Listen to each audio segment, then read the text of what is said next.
I'm Jessica Crocker, and I was asked to speak on something that I would like to change in Canada to seek improvement for future generations.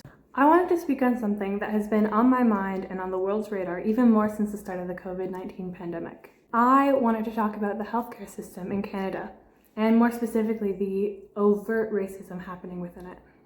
A statistic that many people have become aware of now is that Indigenous peoples of Canada are 3 to 5 times more likely to get COVID-19 than any other group of people.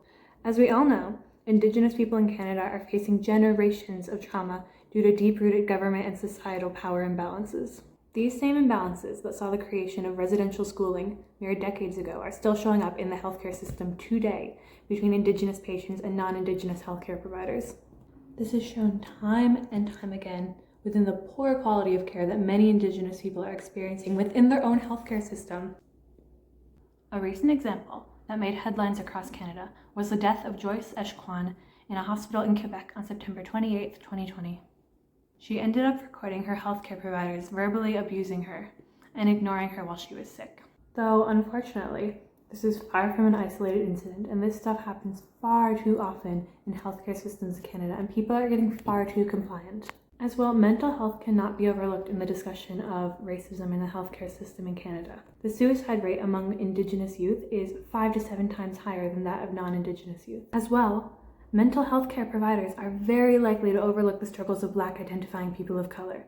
The risk of psychosis for people of Caribbean, West African, or East African descent is 60% higher than that of others. These same people are labeled as non-compliant if they have a trauma response to something, are labeled as seeking drugs if they're in pain, and run the risk of being arrested or killed during wellness checks. We don't need any more studies to know what's going on. We already have the proof. It's all laid out there. We need action. We demand action. Understanding and acknowledging that there is a problem is a huge part of the action that needs to be taken. It's the first step. It can start with us. It starts with individuals.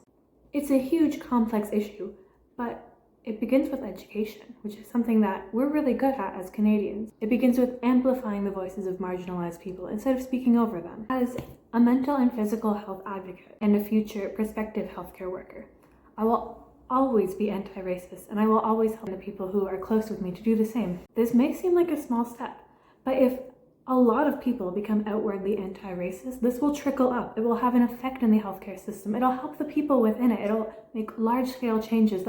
I know that we can do better.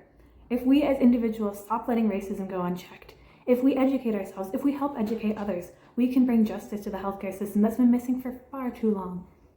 Thank you.